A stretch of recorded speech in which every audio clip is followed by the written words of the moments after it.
तब से मुझे स्कूल में एडमिशन मिली, पर मैं स्कूल आने जाने की टेंशन थी। जाहिर सी बात है कि नॉर्मल बंदों के साथ कोई बचूं, वो पर्सन विद डिसेबिलिटी जो एमकॉम तक पहुंच चुका हूं, पर नहीं हो सका। उसके बाद पर मैंने हिम्मत नहीं हारी। हमने 6-7 दोस्तों ने मिलकर एक ऑर्गेनाइजेशन भी कह सकते हैं हम कि हमारे अगर मिनिस्टर या प्राइम मिनिस्टर में से एक की औलाद इस तरह हुई। अल्हम्दुलिल्लाह मेरे जद्दोजहद, मेरे एफर्ट्स को देखकर मेरे साथियों ने जो है मुझे एज अ प्रेसिडेंट नॉमिनेट किया। हमारे साथ बलोचिस्तान के मजूरी बहालर बलोचिस्तान के सदर जनाब समीउल्लाह खान यूसुफ जई साहब मौजूद हैं। आइए उनसे मिलते हैं और उनके बचपन और इब्तदाई जिंदगी के बारे में जानते हैं। अस्सलाम वालेकुम सर। जी वालेकुम सलाम मैम। जी सर, कैसे हैं आप? अल्लाह का फजल करम है। आप सुनाए मैम, खैरियत से? जी अल्हम्दुलिल्लाह। जी सर, हम स्पून के प्लेटफॉर्म से आपका इंटरव्यू लेना चाह रहे थे, तो आप हमारे नाजरीन को अपनी इब्तदाई जिंदगी और बचपन के बारे में कुछ बताएं। बिस्मिल्लाहिर्रहमानिर्रहीम। Thank you. सबसे पहले तो मैं मशकूर आप लोगों का कि आप लोगों ने हमें वक्त दिया।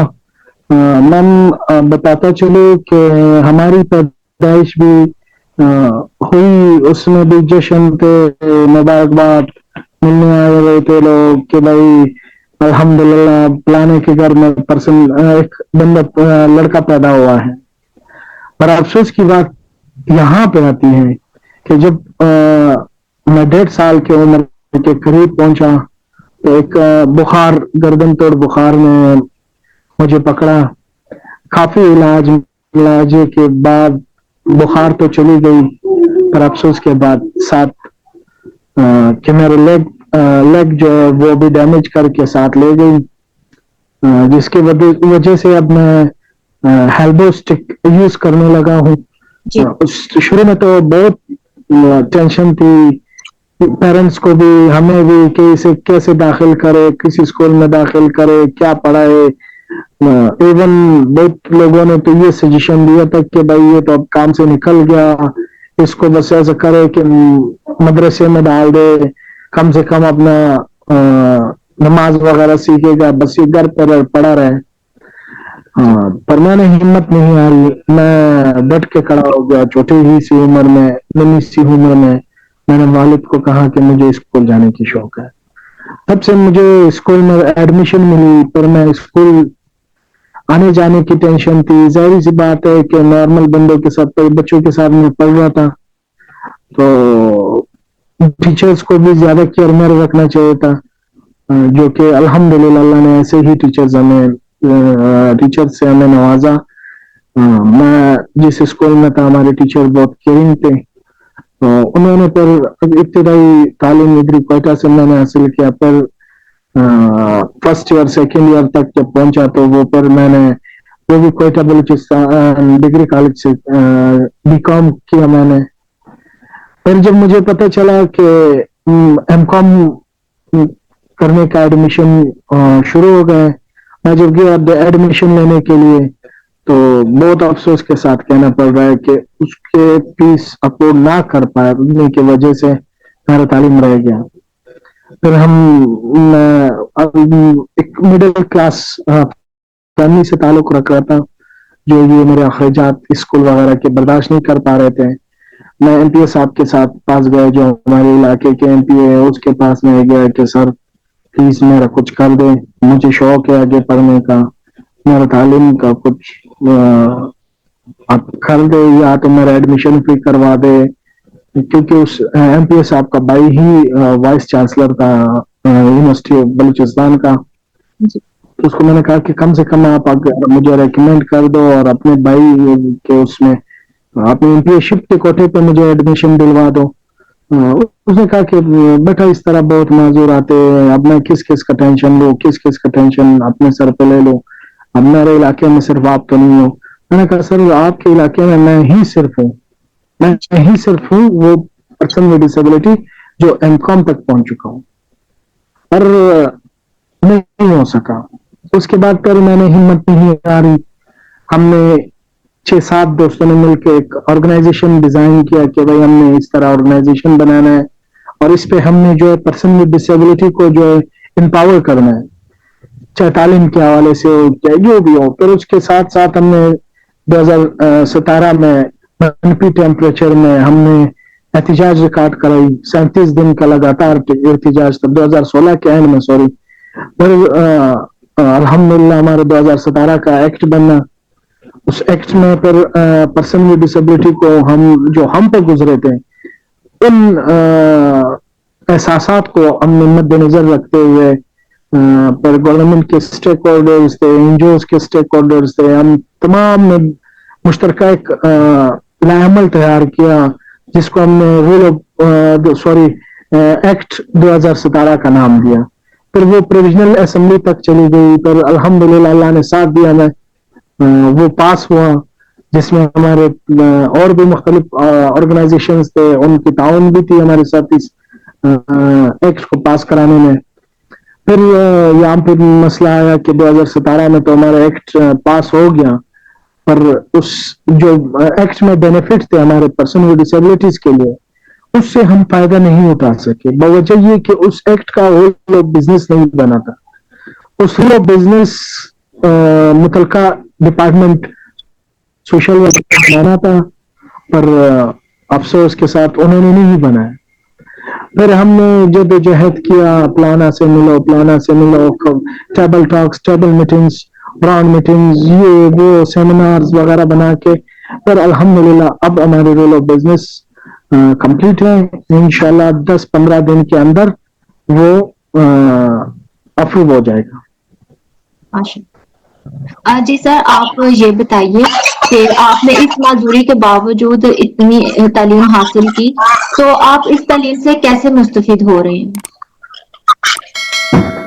मैम अल्हम्दुलिल्लाह मैं अपने मोहल्ले में अपने इलाके के बच्चों को इसी हाल में फ्री ट्यूशन देता हूँ, फ्री ट्यूशन। और बलूचिस्तान गवर्नमेंट तो इतने कमजोर है कि वो नॉर्मल बंदों को एडजस्ट नहीं कर सकते, जॉब के हवाले से, बेरोजगारी के हवाले से, तो हम गरीबों का कौन पूछे। बहरहाल जो 1992 में हमारे जो प्रेसिडेंट ऑफ पाकिस्तान थे ज़िया उल हक साहब, उसकी अपनी बेटी I think person with disability थी, उन्होंने एक नोटिफिकेशन जारी किया कि माजूरों का 2% कोटा हो जाए। फिर हमने 2% को जो है 2015 के एंड में हमने 5% कर दिया था, जिसको अब जाहिर बात है कि अब ये भी नहीं कह सकते हम कि हमारे अगर मिनिस्टर या प्राइम मिनिस्टर में से एक की औलाद इस तरह हुआ तो शायद इसको इम्प्रूव हो जाए, वरना ये इसी तरह रहेगा। सोशल एक्टिविस्ट के तौर पर काम करते हुए कितना अरसा हो चुका है? तकरीबन मैं 2008 से जो है पर्सन विद डिसेबिलिटी पे काम कर रहा हूँ। उस टाइम में एक आधना रुकन था यही बहाली माजूरान बलूचिस्तान का। फिर अल्हम्दुलिल्लाह मेरे जद्दोजहद, मेरे एफर्ट्स को देखकर मेरे साथियों ने जो है मुझे एज अ प्रेसिडेंट नॉमिनेट किया। बाकायदा हमारी एक रूल है, हम हर 2 साल के बाद जो है अपना इलेक्शन कराते हैं, और अल्हम्दुलिल्लाह 2014 से हर 2 साल के बाद जब हमारे इलेक्शन होते हैं, बाकी काबीना चेंज हो जाती है, और मैं अपने एफर्ट्स मैंने जारी किए हैं, इसी वजह से मैं अब तक कोई प्रेसिडेंटशिप पे बैठा रहा हूँ। अपराध के कौन से महसूस चैलेंजेस जो हैं उनको सबसे ज्यादा अहम समझते हैं? जीवन सबसे पहले मैं फोकस दिलाना चाहता हूँ आप लोग सबका, और तमाम इंसानियत के खिदमत वालों को एक चीज पे फोकस दिलाना चाहता हूँ कि सबसे पहले हमें इंसानी समझे प्लीज। जी। हमें निगलेक्ट कर दिया जाता है, इंसान में बिल्कुल गिना ही नहीं जाता है, क्योंकि हमारा जो इब्तिदाई मरहला है वो रजिस्ट्रेशन है। क्योंकि हम अगर पीडब्ल्यूडीज रजिस्टर्ड ना हो तो ना हमारे लिए कोई सहूलत हो, इवन हमारे एक स्टिक के लिए भी हमें हमसे मुतलका इदारा डिसेबिलिटी सर्टिफिकेट मांगती है। पर डिसेबिलिटी सर्टिफिकेट बनाने के लिए कम से कम मैम आपको 3 महीने ख्वार होना पड़ता है। हम ये एक रिक्वेस्ट करते हैं अपने बलूचिस्तान के जो हेड्स हैं, जो बड़े हैं, बड़े इदारे हैं, उनसे ये रिक्वेस्ट करते हैं कि जिस तरह पंजाब में 1 विंडो ऑपरेशन किया जाता है डिसेबिलिटी सर्टिफिकेट के लिए, प्लीज क्वेटा में भी ये रूल्स लागू होना चाहिए। اور تھوڑا سا اس کو آسان طریقہ بنائے, کیونکہ اب ایک ڈسیبل جو ہے وہ 3 مہینے میں تقریباً کم سے کم 10 سے 12 دفعہ متعلقہ ادارے تک کیسے رسائی کر سکتا ہے. اور دوسرا ہماری اہم جو چیلنجز ہے وہ یہ ہے کہ ہمیں ایک علیحدہ اسکول دیا گیا ہے کہ آپ نارمل کے ساتھ نہیں پڑھ سکتے ہو, آپ اسپیشل ہو. یہاں پہ تو ہمیں یہ لوگ جو ہے ہمارے ساتھ سب سے بڑا زیادتی ہمارے ساتھ یہاں پہ ہوتی ہے کہ ہماری تعلیم جو ہے وہ نارمل بچوں کے ساتھ نہیں ہے. ہم چاہتے ہیں کہ ہماری تعلیم بھی نارمل بچوں کے ساتھ نارمل اسکولوں میں ہو جائے اور باقاعدہ ان کو ایکسیسیبل کیا جائے, جو کہ ہمارے ایکٹ اور رول آف بزنس میں بھی موجود ہے, جس پہ ابھی تک کوئی رد عمل نہیں ہو سکا. بتائیے کہ آپ معذور افراد کو بااختیار بنانے کے لیے کیا حکمت عملیاں استعمال کرتے ہیں؟ میم سب سے پہلے ہم تو پہلے ظاہری بات ہے کہ ہم نے جیسے یہ انیشیٹو لیا کہ ہم نے پرسن ود ڈسیبل کو امپاور کرنا ہے. شروع میں ہمیں پتہ نہیں تھا, ظاہری بات ہے ہمیں کچھ علم نہیں تھا, ہم مرد آباد زندہ آباد اس کے پیچھے چلے گئے تھے. پر بعد میں سی آئی پی کے نام سے ایک ہمارے نیٹ ورک بنا جس کو ٹی ڈی اے لیڈ کر رہی تھی. انہوں نے باقاعدہ ہمیں تقریباً 6 مہینے 7 مہینے ٹریننگ کرا کے دی کہ آپ نے پرسن ود ڈسیبلٹی کو کیسے امپاور کرنا ہے. اس میں پھر ہماری یہ شیڈولز طے ہو گئی کہ پلانر منسٹر سے آج ملنا ہے اور اس کو یہ ٹارگٹ دینا ہے کہ پرسن ود ڈسیبلٹی کے جو رجسٹریشن ہے اس پہ عمل درآمد کیا جائے. پھر اس کے بعد ہماری ایجوکیشن فیلڈ میں بات ہو گئی اس پہ, اور پھر مطلب ہم جو ہے وہ مرد آباد زندہ آباد سے آ کے ٹیبل ٹاک پہ ٹھہر گئے. اور ٹیبل ٹاکس پہ الحمدللہ ہمارے بہت سے مسائل حل ہونے کے قریب ہے, بہرحال حل نہیں ہوا ہے. اس چیز کو ہم ایکسپٹ نہیں کرتے کہ ہمارے مسائل جو ہم نے اجاگر کیے تھے وہ حل نہیں ہوئے. اس پہ بہرحال یہ کام ہو رہا ہے, اور میں نے خود ہی سب سے زیادہ جو ہے فوکس میرا رجسٹریشن, ایجوکیشن اور ٹرانسپورٹ پہ ہے کہ ٹرانسپورٹ ہماری ایکسیسیبل ہو تاکہ ہماری پرسن ود ڈسیبلٹی ایزیلی جو ہے وہ اپنے اسکول تک اپنے کام تک بآسانی طریقے سے چلا جائے. جی اچھا سر, آپ یہ بتائیے کہ حکومت اور مقامی ادارے کس طرح سے آپ کے ساتھ تعاون کرتے ہیں؟ متعلقہ ادارے کو جب ہم ریکویسٹ کرتے ہیں, جو ہماری ویل چیئر یوزر ہے وہ اگر ایک ویل چیئر بھی دیتا ہے وہ نارمل میڈیکل ویل چیئر دے دیتے ہیں ہمیں, جس سے ہمارے پرسن ود ڈسیبلٹی اور زیادہ ڈسیبل ہو جاتے ہیں اور اس کے لیے مسئلے پیدا ہوتے ہیں. تو ان سے یہ ریکویسٹ ہے کہ آپ ایک ویل چیئر تک محدود ہے یا ہمارے ایک ایلبو اسٹک یا جو ہمارے لیگز آرٹیفیشل لیگز جو تیار ہوتے ہیں وہ تک محدود ہے. تو خدا کے لیے ان کو تو صحیح بنا کے دے. جو ویل چیئر آپ دیتے ہیں وہ پلیز آپ وہ ویل چیئر دے کہ جو پرسن ود ڈسیبلٹی ایزیلی اس پہ موو کر سکے. جی اچھا سر, آپ حکومت کی کن پالیسیز میں تبدیلی چاہتے ہیں جو معذور افراد کے لیے بنائی گئی ہیں؟ میں تو تبدیلی نہیں چاہتا ہوں, میں صرف یہ چاہتا ہوں کہ جو پالیسی بنی ہے اس پہ عمل کیا جائے. پلیز جو رول آف بزنس تیار ہوا ہے اس کو جلد از جلد کیا جائے, جو ایکٹ ہمارا بنا ہے اس پہ عمل درآمد کیا جائے. اس پہ اگر ہمارے عمل درآمد ہو جائے 75% ہمارے لیے آسانیاں پیدا ہوں گی. تو سر آج کل آپ کی کیا مصروفیات ہے اور آنے وقت کے لیے آپ نے کیا منصوبہ جات بنا کے رکھے ہیں؟ میم ابھی تو فی الحال میں ایک آرگنائزیشن ہے شرکت گاہ جن کے ساتھ میں والنٹری کام کر رہا ہوں, کیونکہ ہمیں بھی سپورٹ کی ضرورت ہوتی ہے. ہمارے پرسن ود ڈسیبلٹی نہیں کر سکتے کہ آپ آفس کے کرایہ پورٹ کرو یا وہ اور کوئی چیز, کیونکہ ایسا کوئی ڈونر بھی آج کل نہیں ہے کہ جو پرسن ود ڈسیبلٹی کو امپاور کرے. بہرحال اب مجھے ایک سپورٹنگ ڈونر ملا ہے شرکت گاہ کے نام پہ, تو اب ہماری ان کے ساتھ ایک ایجنڈا شروع ہوا ہے جس پہ ہم رجسٹریشن کو جو ون ونڈو کے لیے کی طرف لے آنے کے لیے کامزن ہے, اور دوسرا ہماری جو رول آف بزنس تیار پڑا ہے اس کو اپروو کرنے کے لیے ہم بار بار ایفرٹ کر رہے ہیں. اور انشاءاللہ اب یہ 2-3 چیزیں ہمارے کمپلیٹ ہو جائیں تو انشاءاللہ اس کا مطلب یہ ہے کہ پھر ہمارے کوئی مسائل ہی نہیں رہے گا. جی انشاءاللہ۔ اچھا سر، آپ یہ بتائیے کہ آپ کے اب مطلب آپ ایک آرگنائزیشن کے ساتھ اٹیچ ہیں، آپ کی اپنی بھی ماشاء اللہ آرگنائزیشن ہے، تو آپ کی اب تک کی سب سے بڑی کامیابی جو آپ ہمارے ناظرین کے ساتھ شیئر کرنا چاہیں؟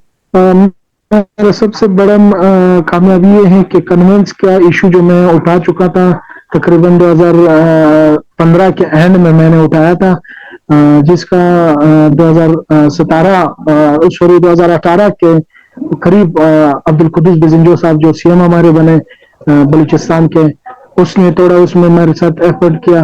پھر جب ہمارے سی ایم صاحب تو ظاہری بات ہے 2.5 مہینے کے لیے آیا تھا بیچارہ، وہ کمپلیٹ نہ کر سکا۔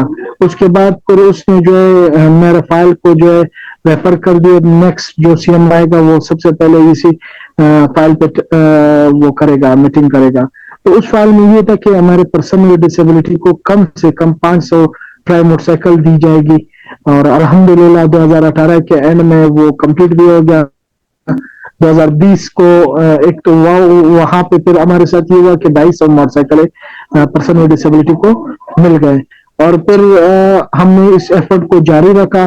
2020 میں الحمدللہ اللہ نے ہمیں بڑی کامیابی دی کہ اس کے سٹارٹ میں ہم نے 500 موٹر سائیکل اپروو کروائے، اور اس کے چند مہینے بعد فوراً ہی الحمدللہ ہمارے 170 اور بھی ہو گئے تھے پرسن ود ڈسیبلٹی کے لیے، جو ہمارے وجہ سے ہو چکا ہے۔ جی ماشاء اللہ۔ اچھا سر، آپ اس وقت اسکول کے پلیٹ فارم پر موجود ہیں، تو آپ جو ہے ہمارے ناظرین کو کیا پیغام دینا چاہیں گے؟ میں آپ کے ناظرین کو صرف یہ ایک ریکویسٹ کرتا ہوں کہ جہاں پہ بھی آپ لوگوں کو اگر کوئی ڈسیبل ملے اس پہ نہ کرے، اس پہ افسوس نہ جتائے، کیونکہ وہاں سے وہ ہمت ہار جاتا ہے کہ پتہ نہیں خدا نہ کرے مجھ میں کون سی کمی ہے جو لوگ مجھے دیکھ کے وہ کرتے۔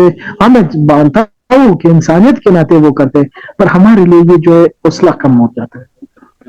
یہ ایک میرا دل سے ریکویسٹ ہے کہ پلیز اگر پرسن ود ڈسیبلٹی کو آپ دیکھو، اس کے جو مسائل ہیں، مثلا بہت ایسے پی ڈبلیو ڈیز ہیں جن کی سٹک ٹوٹی ہوئی ہے، ہر ایک سٹک کی قیمت کم سے کم 900,000 روپیہ ہوگا، یہ کوئی بھی افورڈ کر سکتا ہے۔